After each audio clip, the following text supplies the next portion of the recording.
allegiance to the flag of the United States of America and to the republic for which it stands, one nation, under God, indivisible, with liberty and justice for all. Thank you. I would ask that you please mute your cell phones. If anybody is currently taping this, if you would please let us know your name and address. Matthew Saunders, 62 East Shelton Road. Everybody will see that we have a new taping device. They're on. We're turning our mics on so it goes right into the system. Which I'd like to, at this time, remind everybody that the meetings will be broadcast through YouTube, Parkside Borough Council. We went under budget for the equipment, and thank you to Councilman Long, Councilman Capabianco, who set up all the wiring, and to Mr. Bennett. Thank you so much. Parkside Manners. So if everybody needs to talk into their mics so that everybody gets heard. Right now we're going to do a roll call. Mrs. Higgins is out ill. So everybody bear with me as I shuffle a lot of papers tonight. Mayor Dietman. Here. Vice President Bull. Here. Councilman Long. Here. Councilman Sidlow. Here. I am here. Councilman Capabianco. I'm here. Councilman Schweigert. Here. Councilwoman Guy. Here. Mr. Pisani is excused. Chief Murray. Here. Emergency Management Coordinator Powers. Here. Tom. Solicitor Wills. Here. Engineer Catania. Here. And Mrs. Higgins is excused. Everybody's had an opportunity to read the minutes of the previous meeting. What's your pleasure, please? Make a motion to pass last month's minutes. Second. Any questions on the motion? All those in favor? Aye. All those opposed? So moved. Mrs. Higgins has left me a report for the month of July. License and inspections, $7,211. A donation from Miss Kim Roman, $100. Recorder of deeds, $1,470.95. Parking tickets, $15. Court financial services, $500. Parking permits, $15. Pendelco, 1/2 of the crossing guard fees, $7,939.97. Tax Claim Bureau, $4,168.99. District Court, $237.16. At this time, I'd like to make an announcement that please be advised that as of now, we will no longer read written correspondence, whether pro or con, that is not business related to the governing of this borough.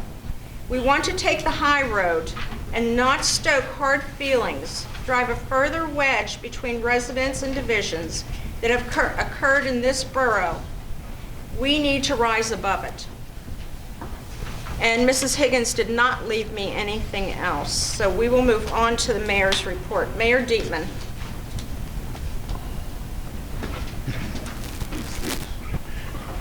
Yeah, Jeff, you're up. Good evening, Madam President, citizens. Good evening, Council. Before I get to the monthly police report, I'd like to discuss an issue that, once again, our police department was under attack based on a situation that happened in the city of Chester. I have a screenshot of an email which was posted. I don't know on whose Facebook page this was posted. I have just heard that the president has requested that no correspondence be read, and I will honor that request. I'll just give you a quick rundown on what the author stated. She was very concerned about the time of response and very concerned that the police department, particularly our police department, didn't take this response seriously. The actual incident involved a mother in the city of Chester over on Parkway Avenue. And she had inadvertently locked her keys in the car. And not only did she lock the keys in the car, she also locked her child in the car. So obviously she was quite distraught about this, as I'm sure we all would be if we were parents. She called 911.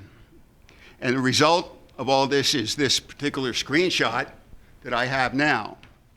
The day after the incident, Chief Murray released the following press release. Quote, "It has come to our attention that comments are being made on Facebook regarding an incident yesterday involving a child locked in a car and the police response to that incident. The information posted is inaccurate, and I just want to make sure the correct information is posted for all to see. At 10:30 yesterday, that would be 19 July, at 10:30 yesterday, the 911 center received a call for keys locked in a vehicle with the child in the car. The location was the 200 block of West Parkway Avenue in the city of Chester. The call was dispatched to Chester PD at 10:31. Shortly thereafter, at 10:32, Chester PD requested the dispatcher to check and see if Parkside Police Department and/or Brookhaven Police Department had a lockout kit. Parkside Police Department Officer McEwen acknowledged and responded at 10:33. 2 minutes later, at 10:35, Officer McEwen arrived. When he arrived, the window of the car had already been broken out and the child had been removed. He spoke briefly to the woman, checking to see if the child needed any medical attention, and was told no, that the child was fine and no medical attention was required. Officer McEwen then cleared the scene at 10:37. The times stated above are taken directly from the 911 computer center log. They are not estimates, but rather accurate times as recorded during the incident. This incident is an example of how our police department assists other agencies when the need arises. In this case, the child was already removed from the vehicle, but had that not happened, we would have been able to unlock the vehicle in a timely fashion.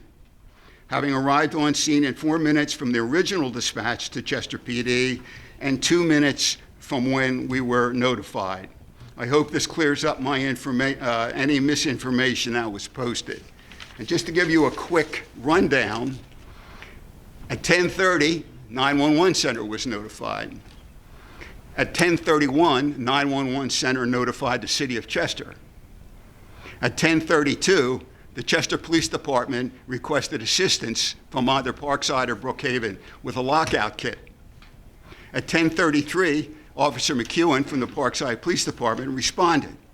At 10:35, Officer McEwen was on the scene, and at 10:37, Officer McEwen cleared the scene. The entire incident took 7 minutes. This email was posted about 20 minutes after the incident was cleared. Again, ladies and gentlemen, we have our police department under attack for statements and posts that are substantially untrue and based totally on non-factual information. Now, as I said before, I don't know where this was posted. But what even concerns me more is, once Chief Murray posted the information, another Facebook page, a post showed up accusing us of being involved in a cover-up to, and I believe the phrase was, protect the asses of the Parkside Police Department. Now, that's ludicrous. Do you know who would have to be involved with the cover-up? It would have to be myself, Chief Murray, the President of Council, the Chairman of the Public Safety Committee, the call taker at the 911 center, the dispatcher at the 911 center, the dispatcher supervisor, and probably the supervisor of the total 911 center. As I said, once we posted the facts, that was it. But yet, this continued to have legs, as they say, until whoever is in charge, whoever the administrator is in charge of the website it was on, I believe they took the posts down. Now, this engendered a question from Councilman McGinnis-Scott. And her question was simply this: are not the police to be held responsible for what they do? And you know, I think that's a fair question. It's a fair question because Councilman McGinnis-Scott is an elected official of this borough, and it's a fair question because any of you that pay taxes in this borough have a right to know whether the police are going to be held responsible. Absolutely, they are held responsible, Madam President. But the police didn't do anything wrong here. The police responded as they should within a logical period of time. By the time they got over there, the child had been taken out of the car, and the officer spoke to the mother and cleared the case. I know that you people are sick of me here almost every week, every month, having to get up and defend the police department. Well, the best way to keep me from doing that, don't go after the cops.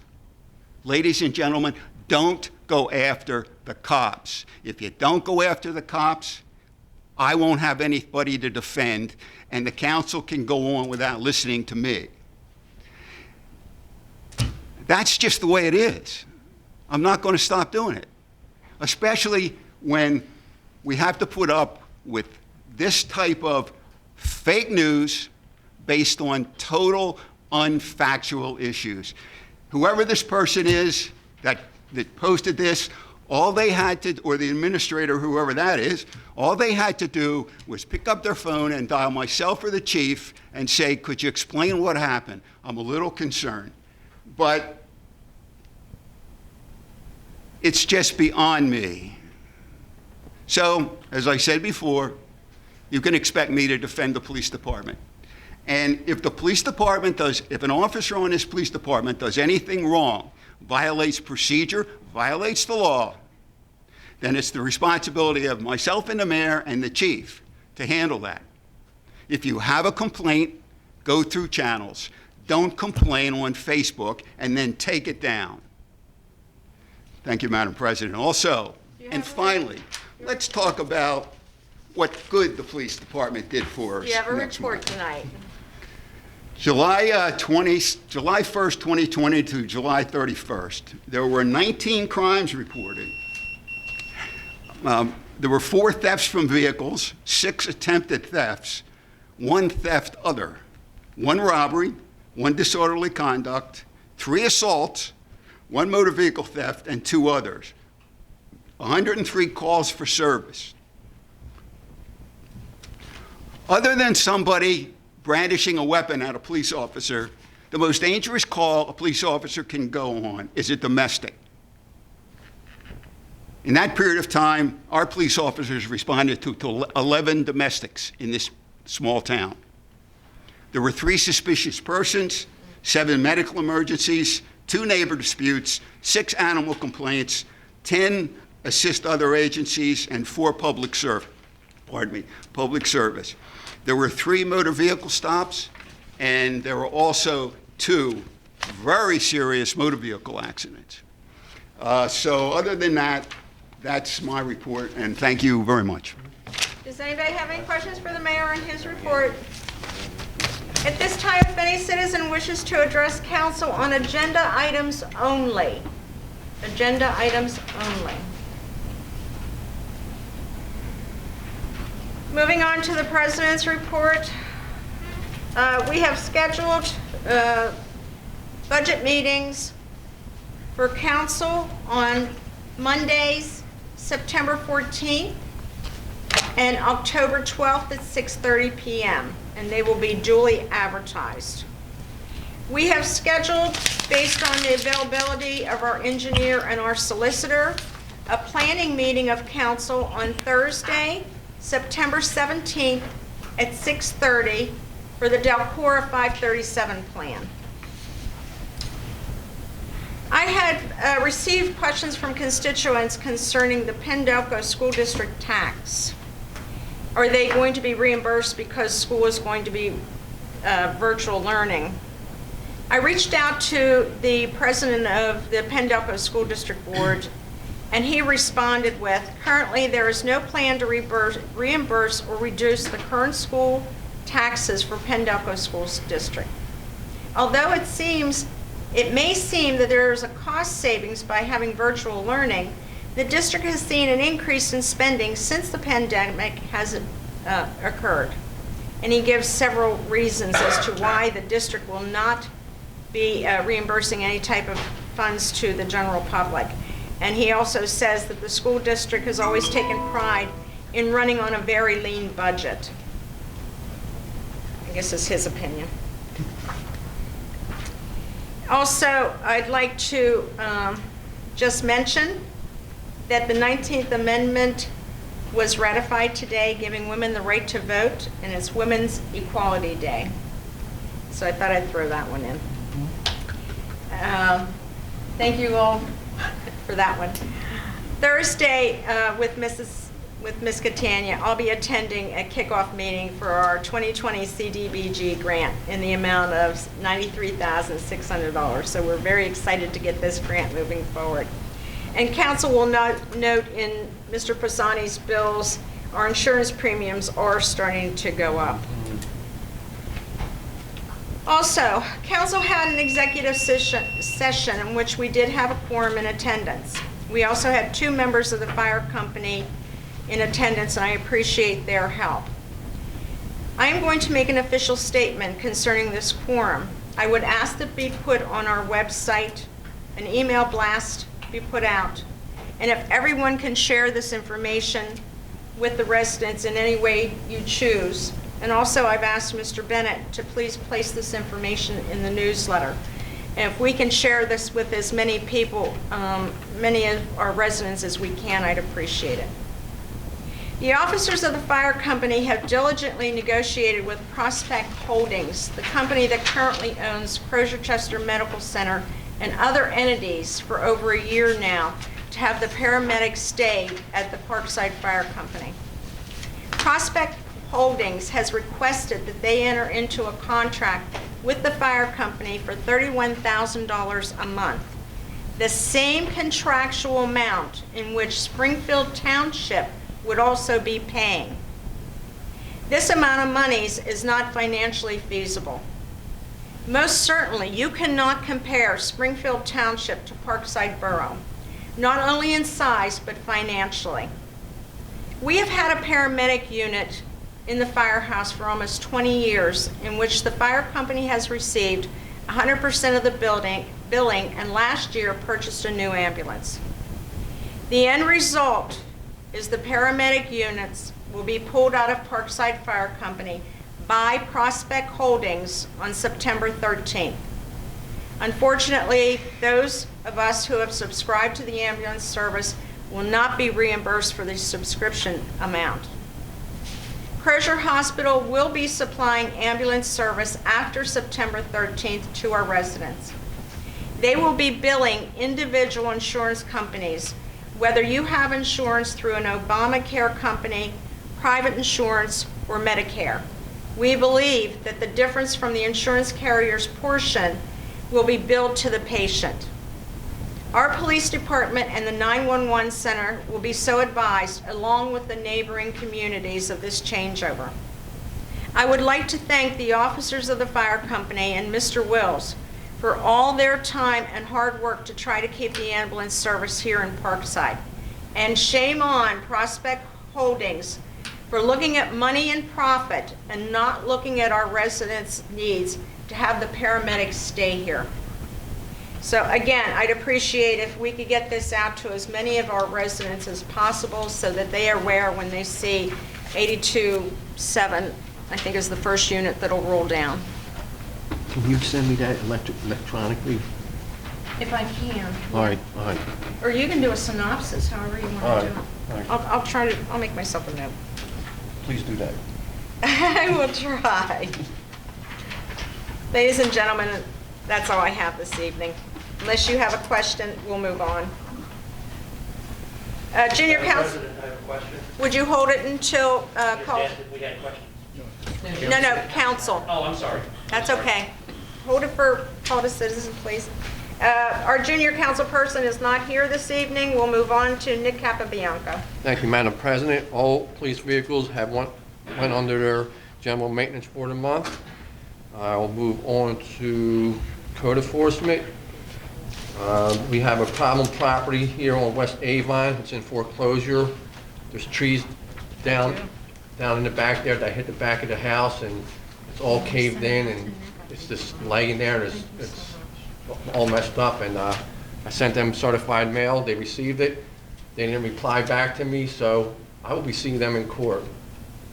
For Public Works, we had 2 street light repairs or replaced on East Shelton and Burnham Roads and 12 West Rowan. They'll be the street lights that can be repaired. At this time, I'd like to make a motion for the single service maintenance contract. It's for, I think it's $525. That will include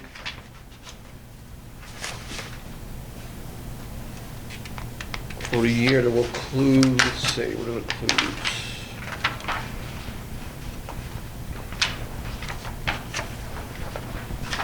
That'll include single head, mast arms and poles, span wire and poles, push buttons, detect sensors, junction boxes, relays, flashers, switches, and terminal connections. So I'd like to make a motion for $525 for the single service contract. And you can also see this contract if you want to see it when Linda comes back. Second. Any questions on the motion? So that's to maintain the traffic light? Yes, That's it. yes. In that contract, is there the usual annual inspection? I haven't seen an annual inspection from them. They should be doing one annually as part of the contract. So if that's not happening, I'll check with Bill Dunn. They should be checking the foundation. It's a PennDOT requirement. Mm-hmm. Checking the foundation, checking all of the bolt connections. I thought they did one in January. The last one that I saw had, it still had the pine trees on it from the property that was adjoining because there was a visibility Yeah, I issue. haven't seen one in a while. Yeah, That's why I wanted to probably know been a if it little was while. in there or not. But I would suggest, it probably should be included in that, but that's the reason I was asking. I haven't seen a report from them for a while. I don't see it in here. Nick, could you, Oh, preventive maintenance, here it is. Oh, right there. Preventive maintenance, complete relamping, inspection for proper installation, inspection to ensure conformance with installation of PennDOT permit. It's in there. It's in there. Okay, I just wanted to make sure. Mhm. any other questions on the motion? All those in favor? Aye. All those opposed? So moved. And that's all I have. And Ms. Catania is going to have that email to them. Okay. Yeah, I can put that in. Moving on Can to, I ask a question? So you said 2 streetlights? I'm sorry? I wanted to ask a question. So you said 2 streetlights were replaced Or repaired. or repaired? What does that mean? Repaired. Okay. So if you've got a sole in your shoe and you lost your heel, that's repaired. Okay. Same like with repaired. So it was the pole or it was the light or what was It's the light head. It's the light head itself. Okay. And I think now it's an LED. So Yes, it's replaced that's LED? Yeah. Okay. Oh, yeah. So, so how much does that cost? It was 425? I don't have the I numbers here. believe it was 425 For both lights, each. each? Okay. So that's just not relamping, there's more repairs than that, okay. Any other questions for Councilman Capabianco? Moving on to the ordinance report, Councilman Schwager. I'd like to make a motion to advertise a change, ordinance 563, which is a change to section 129 of the Borough Code. This is the peddling and soliciting. Looking to remove the current statement of permit and license fees, and replace it with a slightly more specific version, where the permit and license fees for ice cream and water ice vendors will be $100 for the permit, and the health license shall be an additional $100, so it should make it a $200 yearly expense, rather than the $500, which it will be for all other solicitations and peddling. There's also going to be a limit of 3 permits per calendar year, and it's going to be on a first-come, first-served basis. Do I hear a second to advertise? Any questions on the motion? Amendments 100% have to be advertised on this? Yes, that's Yes. correct. Okay. Hearing no other questions, all those in favor to advertise ordinance 563? Aye. All those opposed? So moved. And other than that, for ordinances, I just report general progress. Super. Any questions for Councilman Schwager? I have a question about, what do you call it, recreation. Can we wait until we get there? Oh, I'm sorry, is that on the list? Yes. Further down. Sorry, excuse me. License and inspections, Councilman Long. Thank you, Madam President. Permits issued, building was residential 15, commercial 0. Plumbing, residential 6, commercial 0. Mechanical, residential 0, commercial 0. Electrical, residential 2, commercial 0. The use and occupancy, inspections were completed, there were 7. Re-inspections completed were 3. Street opening permits issued, 0. Thank you. Any questions for the councilman? Emergency management, Mr. Powers? Thank you, Madam President. I just want to touch on what you already mentioned in your President's report. September 13th at 0700 hours, Crozier will not provide, Parkside Fire Company will not provide an ambulance. There was some bad information already